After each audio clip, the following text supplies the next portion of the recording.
तर आजच्या मवियाच्या मोर्चामध्ये एक उत्सुकतेचा विषय होता, तो म्हणजे राज ठाकरेंचा लोकल प्रवास। राज ठाकरेंनी दादरमधून 10:38 लोकल पकडली। हीच लोकल का ठरली होती? राज ठाकरेंनी साध्या लोकलमधून प्रवास केला की एसी लोकलमधून? राज ठाकरेंनी तिकीट काढलं का? आणि राज ठाकरेंच्या या लोकल प्रवासावरून भाजपने राज ठाकरेंना काय नेमका सल्ला दिलेला आहे? पाहुयात राज ठाकरेंच्या लोकल प्रवासाचा हा रिपोर्ट।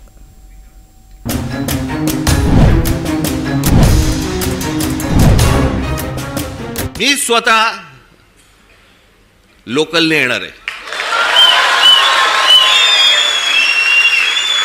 मागे एकदा मी डोंबिवलीवरनं आलो होतो। जातानाच मला, मी खूप वर्ष झाली त्याला, बरेच वर्ष झाली त्याला, 3-3.5 तास लागले हो मला डोंबिवलीला पोहोचायला। गचा गचा गचा गचा गचा चालू आहे आपलं तिकडे त्या खड्ड्यामधनं। ट्रॅफिक जॅम, तो सगळा तो तुमचा शिळफाटा, तिथे पोहोचलं की तो शिळफाटा फाट्यावरच मारतो। मग मी तिथनं येताना विचार केला, म्हटलं नाही आपण जरा ट्रेनने जाऊ आता परत, बाबा माझी काय परत आता तयारी इच्छा नाही। म्हटलं गेलो तिकडे, मग आमचे हे सगळे पत्रकार बांधू, एक गर्दी तिकडे। बरं तोपर्यंत त्यांना माहीत नव्हतं मी रेल्वेने प्रवास ह्याच्या अगोदर केलाय तो, त्याच्यामुळे डबे कुठचे येतात वगैरे मला नीट माहिती होतं। मी उभा होतो, गाडी हळू झाली, मी बघितलं लेडीज डबा, महिलांचा डबा होता।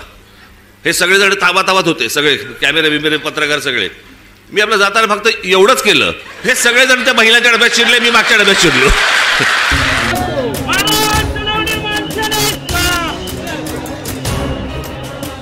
राज ठाकरे जे बोलले तेच केलं। राज ठाकरे मोर्चाला लोकल ट्रेननच गेले।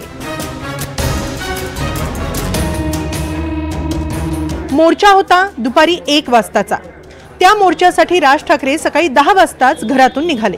राज ठाकरे पश्चिम रेल्वेवरून दादर ते चर्चगेट असा प्रवास करणार होते। जवळपास 10:15 वाजल्यापासून राज ठाकरे दादर प्लॅटफॉर्मवर लोकल ट्रेनसाठी उभे होते। एका प्रवाशाला लोकलच्या तिकिटावर राज ठाकरेंनी ऑटोग्राफही दिला। राज ठाकरेंनी प्लॅटफॉर्मवर आलेल्या 2 ते 3 लोकल सोडून दिल्या। लोकल पकडायची होती 10:38ची। 10:38ची लोकल अंधेरीहून सुटते, त्यामुळे त्यात तुलनेनं गर्दी कमी असेल अशी शक्यता होती। गेल्या वेळी राज ठाकरेंनीच सांगितल्याप्रमाणे अर्धे लोक लेडीज डब्यात शिरू नयेत म्हणून यावेळी फुल प्लॅनिंग केलं होतं। 10:38ची लोकल दादर प्लॅटफॉर्मवर आली, एसी नव्हे साधी लोकल। राज ठाकरे फर्स्ट क्लासमध्ये चढले, तशी गर्दीचीच वेळ।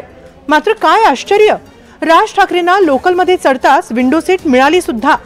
आणि मग दादर ते चर्चगेट प्रवास सुरू झाला। राज ठाकरेंच्या या लोकल प्रवासावरून भाजपनं राज ठाकरेंना काही सल्ले दिलेत। राज ठाकरे लोकलने प्रवास करून मेट्रो मोर्चाकडे जाते, घराजवळ मेट्रो स्टेशन सुद्धा, मुंबईचा विकास पाहता आला असता।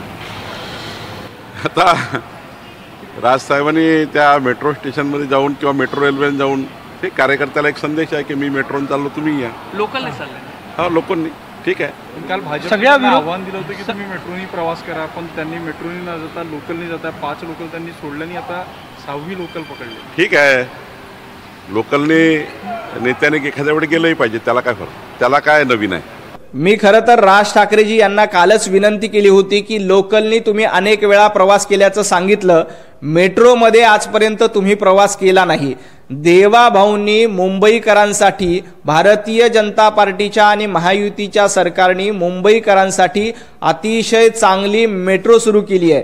राज ठाकरेजी यांनी लोकलनं प्रवास करण्यापेक्षा एकदा मेट्रोने प्रवास करायला पाहिजे होता। त्यांना कळलं असतं की मुंबईमध्ये विकास कसा सुरू आहे, लोकांचे आशीर्वाद कसे देवाभाऊंना आणि भारतीय जनता पार्टीला मिळतात।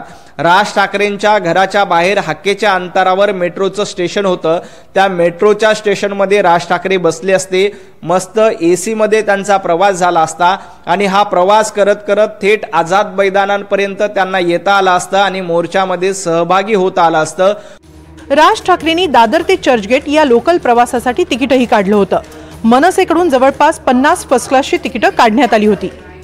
राज ठाकरे लोकलमधून दादरहून चर्चगेटला पोहोचले। लोकल प्रवास करताना राज ठाकरेंनी पांढरा सदरा घातला होता। मात्र लोकल प्रवासानंतर हॉटेलमध्ये पोहोचल्यानंतर राज ठाकरेंनी सदरा बदलला। अक्षय कुडकेलवार, NDTV मराठी, मुंबई.